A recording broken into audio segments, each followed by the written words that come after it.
Good morning everybody. आज permutation का हम लोग अलग एक और एक कॉन्सेप्ट देखेंगे जिसमें हम और एक रिस्ट्रिक्शन हटाने वाले हैं, that is objects different. Objects में जो हमने डिस्कस किया था कि सारे ऑब्जेक्ट डिफरेंट है, वो अब डिफरेंट नहीं होंगे। ओके, सो वो देखते हैं। एक एग्जांपल पहले लेते हैं। सपोज हमारे पास एक वर्ड है DOOR, डोर। यहाँ देखते हैं कि दो ऑब्जेक्ट, हमारे पास कितने ऑब्जेक्ट है? चार ऑब्जेक्ट, या चार लेटर ही कहते हैं अभी, because in this example object is letter. So यहाँ पे चार लेटर में दो सेम है, बट हमें इसका कैलकुलेट करना, नंबर ऑफ परमुटेशन इसका कैलकुलेट करना नहीं आता है। हमें इतना ही पता है कि अगर चारों अलग हो तो क्या हो सकता है। सो हम एक काम करते हैं, फॉर द टाइम बिंग ये दोनों O को अलग अलग मान लेते हैं कि एक O1 है, एक O2 है। ये अलग नहीं है, but for the time being मान लेते हैं। तो नंबर ऑफ परमुटेशन क्या आता है? Taken all at A time, सारे एक साथ अगर लेके 4 लेटर अगर वर्ड बनाए तो टोटल कितने मिलेंगे? Factorial 4 by factorial 4 minus 4 equal to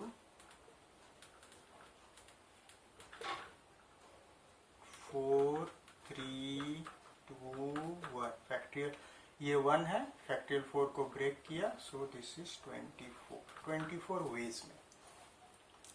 अब O1 O2 को हमने अलग समझ लिया यहाँ पे। इसको अब एक्चुअल जो एक्चुअल केस है उसमें लाके देखते हैं। देखो ये सारे 24 वेज में O1 O2 का हम थोड़ा एनालिसिस करते हैं। देखो एक ये अगर परमुटेशन था, परमुटेशन किसको कहा जाता है? एक एक अरेंजमेंट जो है उसको एक एक परमुटेशन कहा जाता है। So this is one permutation. 24 permutation है, उसमें से एक ये है। अब O1 O2 को चेंज करके ये और एक बन गया, ठीक है।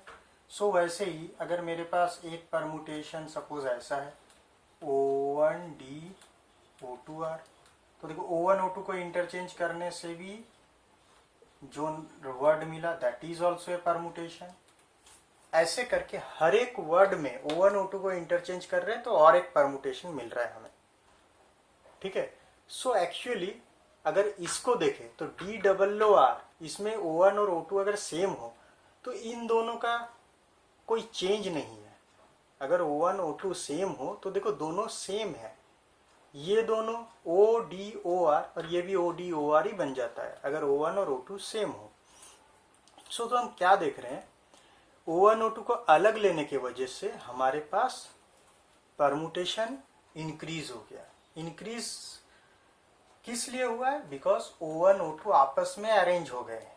आपस में अरेंज हो गए हैं, दो लेटर है, दो लेटर आपस में कितने वेज में अरेंज हो सकते हैं?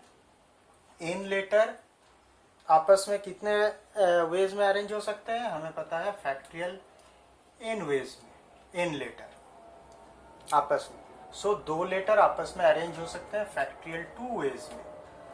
सो टोटल हर एक लेटर के लिए फैक्ट्रियल 2 वेज में O1 O2 आपस में अरेंज हो रहा है, इसलिए फैक्ट्रियल 2 टाइम्स हर एक लेटर के लिए फैक्ट्रियल 2 टाइम्स मेरे को एक वर्ड के लिए फैक्ट्रियल 2 टाइम्स वर्ड मिल जा रहा है। जैसे इस वर्ड के लिए फैक्ट्रियल 2 टाइम्स इनटू फैक्ट्रियल 2, मतलब एक्चुअली दो, यहाँ पे फैक्ट्रियल 2 का वैल्यू 2 है, इसलिए डबल वर्ड मिल रहे हैं, दो वर्ड मिल रहे हैं। जस्ट मतलब सिर्फ O1 O2 के अरेंजमेंट के लिए, और कुछ नहीं।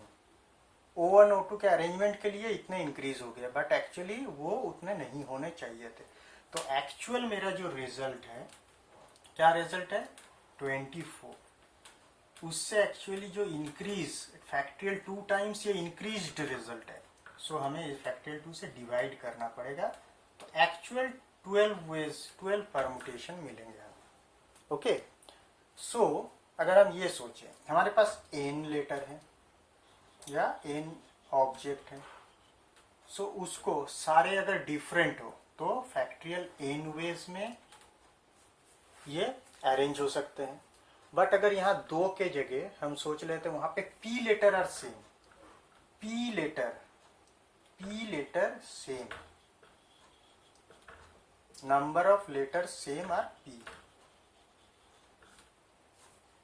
पी लेटर जो है सेम, सपोज ए करके पी टाइम्स है इस एन लेटर वर्ड में, तो इसका मतलब पी जो लेटर, यहाँ पे 2 लेटर फैक्टोरियल 2 टाइम्स अरेंज हो सकते थे, जिसके वजह से फैक्टोरियल 2 टाइम्स टोटल रिजल्ट ये इंक्रीज हो गया जब ऑल डिफरेंट होता है।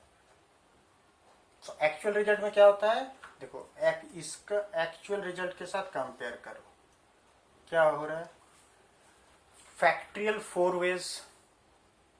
4 वेज मतलब ही 24, उसमें जितने वेज में सेम लेटर को, जो लेटर सेम है ना, उसको जितना उसका अरेंजमेंट हो सकता है उससे डिवाइड। सो यहाँ पे 2 लेटर सेम है, उसका अरेंजमेंट हो सकता है फैक्टोरियल 2 वेज में, उससे डिवाइड। सो यहाँ पे पी लेटर सेम है, सो इतना वेज में factorial n by factorial p ways में हम एक n लेटर वर्ड का परमुटेशन निकाल सकते हैं जहां p letters are same. So वैसे ही अगर हम सोचें थोड़ा और आगे बढ़ के कि मेरे पास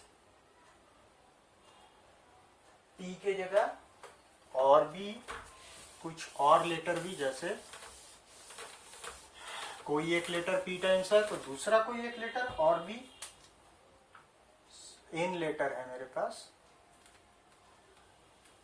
this is suppose n letter, एक फर्स्ट लेटर सेकेंड लेटर करते करते हम n-1 लेटर nth लेटर, 1 नहीं लिखते हैं, फर्स्ट सेकेंड लिखते हैं ताकि कंफ्यूजन ना हो। सो यहाँ पे suppose p letters same, p letter same हम एट ए स्ट्रेच कॉन्जिक्यूटिव लिख दिए, जरूरी नहीं है p कहीं भी हो सकता है। In total p letter same, again in total suppose q letter, 2 type के लेटर है जो सेम, सब q लेटर को सपोज डिफरेंट है हम अगर मान ले, सिर्फ p लेटर सेम है, तब क्या आता है, नंबर ऑफ परमुटेशन हमने देखा इतना आता है। अब q लेटर जो सेम है बट हमें सेम अप्रोच हम करेंगे, जैसे O1 O2 के साथ किए थे, 2 ठो O था उसको O1 O2 कर दिए थे, तो यहाँ पे Q लेटर है उसको Q1 Q2 Q3 करके टोटल Q लेटर है सेम अगर सोचते हैं तब, सॉरी Q लेटर को डिफरेंट अगर सोचते हैं तब ओनली P लेटर सेम के लिए ये आता है परमुटेशन। बट अब अगर Q लेटर आपस में अरेंज हो सकते हैं फैक्टोरियल Q वेज में, तो इसके लिए अगर Q लेटर सेम को अगर अब अप्लाई करें तो उसके लिए भी हमें अब फैक्टोरियल Q से डिवाइड करना पड़ेगा। सो जितने लेटर सेम होते हैं, पर्टिकुलर टाइप के जितने लेटर सेम होते हैं, फैक्टोरियल उतना करके हमें इंटू कर करके डिनोमिनेटर में डिवाइड करते रहना है। तो इसीलिए एक नेक्स्ट एक थ्योरम है कि the number of permutation of n different objects, sorry n different objects नहीं है, देखो मैंने जानबूझ के n डिफरेंट ऑब्जेक्ट्स बोला है क्योंकि वो डिफरेंट वर्ड तुम लोग को दिमाग में स्ट्राइक करे, यहाँ डिफरेंट को क्रॉस कर देंगे। n ऑब्जेक्ट्स हर एक सेंटेंस में, देखो परमुटेशन कॉम्बिनेशन में वही है, लैंग्वेज में ना बहुत कुछ छुपा रहता है, तो लैंग्वेज को हमें ठीक से पढ़ना है। The number of permutation of n objects where p1 objects are of one kind, मतलब p1 ऑब्जेक्ट्स एक पर्टिकुलर सेम टाइप का है। यहाँ पे अगर लेटर के पर्सपेक्टिव से सोचो तो p1 लेटर्स आर सेम, उसके बाद P2 are of second kind, मतलब P2 लेटर क्या है, वो भी सेम है बट दूसरा है। जैसे P1 लेटर A को P1 टाइम्स यूज किया गया है, B को P2 टाइम्स यूज किया गया है, वैसे सो P2 आर सेकेंड का है। वैसे करते करते PK are of P1 first kind का था, P2 सेकेंड काइंड का एक लेटर है या ऑब्जेक्ट है। करते करते सपोज K केथ काइंड का एक ऑब्जेक्ट है। Same P1 objects first kind का, मतलब P1 objects are same, P2 objects are same. So total suppose मेरे पास n ऑब्जेक्ट है, तो फैक्टरियल n से क्या होगा, हमने क्या देखा, P1 ऑब्जेक्ट सेम, सो फैक्टरियल P1 से डिवाइड, P2 ऑब्जेक्ट सेम, सो फैक्टरियल P2 से dot dot dot factorial Pk। यहाँ के P ऑब्जेक्ट्स वर सेम, Q ऑब्जेक्ट्स वर सेम, आपस में डिफरेंट है, बट आपस में डिफरेंट है, बट यहाँ पे सब जो P लेटर है A करके P टाइम्स है। यहाँ पे सपोज B करके Q टाइम्स है। सो देखो यहाँ A लेटर है, यहाँ लेटर इज B। लेटर आपस में डिफरेंट है बट रिपीटेशन है। इसका रिपीटेशन A टाइम्स है, सॉरी P टाइम्स है, सो फैक्टरियल P से डिवाइड, इसका Q टाइम्स, सो फैक्टरियल Q से डिवाइड। तो वैसे ही इसको एज ए थ्योरम एनसीईआरटी में इंक्लूड किया गया है। इसको एक्सटेंड कर दिया है कि ऐसे K type of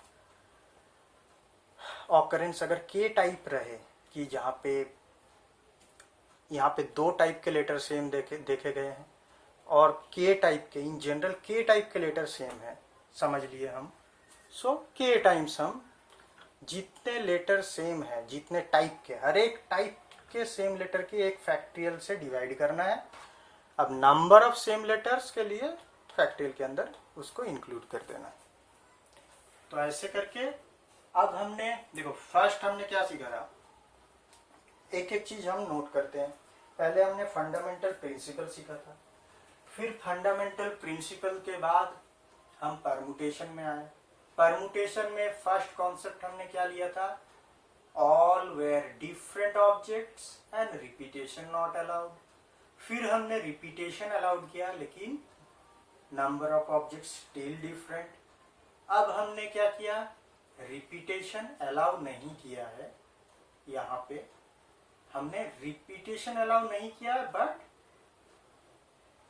number of जो ऑब्जेक्ट्स डिफरेंट थे ना, उसको हमने सेम करने की कोशिश की। हमने डिफरेंट वाला रिस्ट्रिक्शन हटाया, तो ये वाला कॉन्सेप्ट आया, ये फॉर्मूला है। अब हम कह सकते हैं कि दोनों अगर हटा दे तो दोनों हटाने का वो स्पेशल केस, वो हम बाद में देखेंगे क्या होता है, लेकिन अभी तक हम ये सीखे। तो इसका हम, ये जो पर्टिकुलर केस है ना, इसका हम थोड़ा एग्जाम्पल देखते हैं। एक दो थोड़ा प्रैक्टिस करते हैं, क्या हो सकता है। सपोज अगर मेरे को कहा गया, एक बड़ा वर्ड लेते हैं, तो एग्जामिनेशन। एग्जामिनेशन ये वो एक वर्ड दिया, एग्जामिनेशन।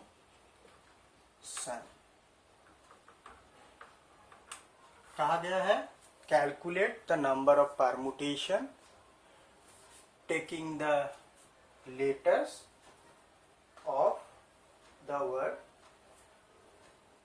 एग्जामिनेशन। सो हमें यहाँ पे ढूंढना है कितने सारे लेटर सेम है, क्या डिफरेंट है, और टोटल नंबर ऑफ लेटर क्या है। सो हम क्या करेंगे, टोटल नंबर ऑफ लेटर्स पहले ये देखते हैं कितना होता है। 1 2 3 4 5 6 7 8 9 10 11। कितने टाइप के ई है, एक्स है, ए है, एन है, आई है, एन है। ए को हम ले चुके हैं, टी को लेंगे, आई को ले चुके हैं, ओ को लेंगे, एन को ले चुके हैं। सो देखो यहाँ पे ई कितने टाइम्स है, 1 टाइम्स। सो जो 1 टाइम्स है जरूरत नहीं है लिखने का, बट हम एक टेबल के हिसाब से पहली बार कर रहे हैं तो सब कुछ कंसीडर कर रहे हैं। ए 2 टाइम है, एम 1 बार है, आई क्या है 1 और 1 2 बार है, एन क्या है 1 और 1 2 बार है, टी है 1 बार, ओ है 1 बार। तो अब देखते हैं 11 हो रहा है कि नहीं। 1 2 3 4 5 6 7 8 9 10 11, तो मतलब हमने कुछ स्किप नहीं किया है। यहाँ पे देखो this is same letter particular type, A occurs 2 times, I occur 2 times, N occur 2 times. So हमें ये लिखना है टोटल नंबर ऑफ लेटर्स, ये टेबल बनाओ नहीं बनाओ जरूरी नहीं है। Total number of letters 11 in which जो जो मल्टीपल टाइम ऑकर्स करते हैं एटलीस्ट वो लिखना है। A occurs 2 times, I occurs 2 times, N occurs 2 times. So the number of permutation equal to, क्या फॉर्मूला था, factorial n by factorial p1 factorial p2 factorial p3 ऐसे करके चलता। सो यहाँ फैक्ट्रियल 11 बाई जितने सारे एक टाइप के लेटर है, ए 3 लेटर एक टाइप के हैं तो 3 फैक्ट्रियल हमें इंटू करने हैं। पहला लेटर 2 बार है, सेकेंड वाला भी 2 बार, थर्ड वाला भी 2 बार, तो फैक्ट्रियल 2 3 बार लेके डिवाइड करना है। अब इसको कैलकुलेट करेंगे हम। कैलकुलेशन इज बिग, बहुत ज़्यादा बड़ा रहे तो यहाँ पे एक बार आंसर को छोड़ दो, फिर हम एग्ज़ाम के लास्ट आवर में अगर टाइम रहा तब हम कैलकुलेट करेंगे, अदरवाइज लीव इट, क्योंकि ये बड़े कैलकुलेशन के लिए हमारे बाकी प्रॉब्लम छूट जाए ये हम नहीं चाहेंगे। सो यहाँ 2 इंटू 2 इंटू 2, सो 2 2 2 8 होता है, 8 के साथ कैंसिल हो गया। इतना बड़ा कैलकुलेशन जो कि टाइम रहेगा तो हम कैलकुलेट करेंगे, but the process is much more important. ठीक है। सो अगर परमुटेशन कॉम्बिनेशन का प्रॉब्लम चूज करना रहा तो पहले प्रॉब्लम को पहले ठीक से पढ़ लेना, और वो जो सिनारियो है वो हमें ठीक से पता है कि नहीं वो कंसीडर करके आगे बढ़ना। क्योंकि परमुटेशन कॉम्बिनेशन का प्रॉब्लम इस टाइप का होता है जो अगर हम सोच पाए पहले तभी आगे बढ़ के फायदा है, अदरवाइज ऐसे ट्राई करके फायदा नहीं है, क्योंकि ये गलत हो रहा है सही हो रहा है हमें पता नहीं चलेगा।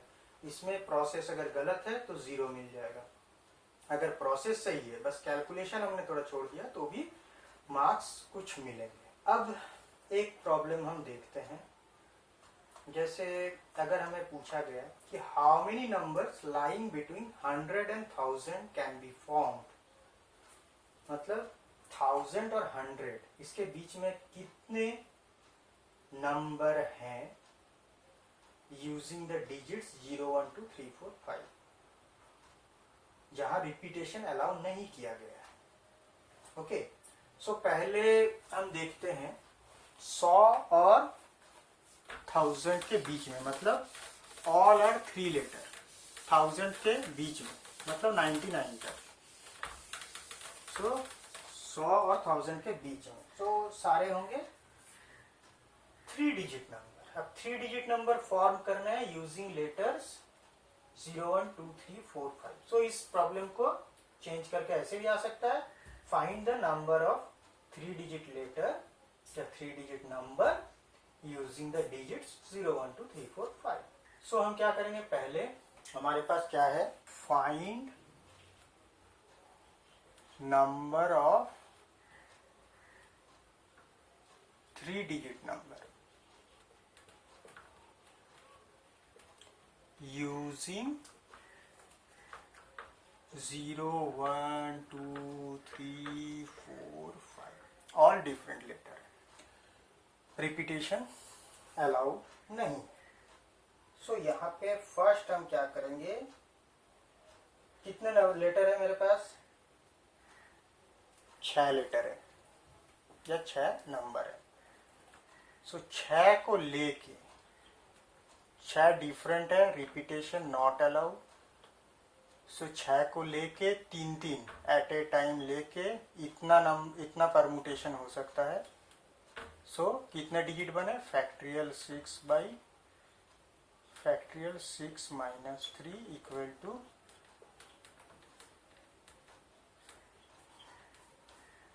इतने। ठीक है, इतने बने। सो इसको अगर कैलकुलेट करना चाहें हम कर सकते हैं, ये बहुत बड़ा नहीं है। 6 5 4 3 2 1 3 2 1। सो यहाँ पे टोटल 6 होते हैं, 6 के साथ कट कर दिए तो कैंसिल हो गया। 5 4 20 3 60, टोटल 120। अब देखो यहाँ पे जो हम 6 डिजिट नंबर 3 करके 6 नंबर से हमने 3 करके लेके जो नंबर ऑफ वेज में परमुटेशन कैलकुलेट किए, उसमें बहुत सारे में 0 पहले आ रहा है। कोई भी नंबर पहले आ सकता है ना। सो हमने आर्बिट्रली 6 के 6 से 3 नंबर लेके परमुटेशन कैलकुलेट कर लिया, लेकिन इसमें से ज्यादा बहुत सारे हैं जिसमें 0 पहले आ जाता है। सो इसको कैंसिल करना है। सो 0 को पहले लेके कितने नंबर आते हैं वो हमें कैलकुलेट करने हैं। सो हम क्या करेंगे ना, 0 को फर्स्ट प्लेस में रख के बाकी जो 2 प्लेस है वो कितने नंबर वेज में फिल हो सकते हैं वो देखना है। मतलब 0 को पहले रख के, मतलब 100 के प्लेस में 0 को रख के हम देखेंगे ये 2 प्लेस कितने वेज में फिल हो सकते हैं। मतलब number of permutation considering 0 is in 100th place. So 0 is in 100th place, मतलब बाकी 5 नंबर मिले हैं। 5 नंबर मेरे पास है, उसमें से 2 एट ए टाइम लेके अगर यहाँ पे फिल करें तो 5p2 वेज में हम फिल कर सकते हैं। मतलब 0 को पहले पोजीशन में 100 के प्लेस में कंसीडर करके number of permutation is this. मतलब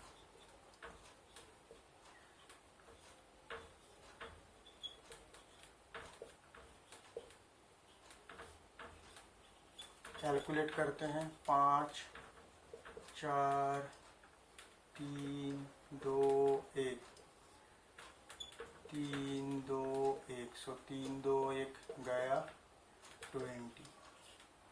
so total number of permutation वहां से जिसमें 0 पहले है उसको हम माइनस कर देंगे, क्योंकि लेफ्ट मोस्ट डिजिट अगर 0 हो जाए तो एक्चुअली 2 लेटर नंबर हो जाता है। सो 2 डिजिट नंबर हम माइनस कर देंगे, वो नहीं चाहिए। तो टोटल 100 वेज में हम 3 डिजिट नंबर बना सकते हैं। ठीक है, सो हमने तब परमुटेशन का एवरीथिंग कवर कर लिया है। बस जो एग्जाम्पल शो किए हैं उसके बेसिस पे एक्सरसाइज में प्रॉब्लम्स है, आप लोग प्रैक्टिस कीजिएगा। ओके, सो नेक्स्ट हम दूसरे टॉपिक में कॉम्बिनेशन में जाएंगे। So permutation is complete. Thank you.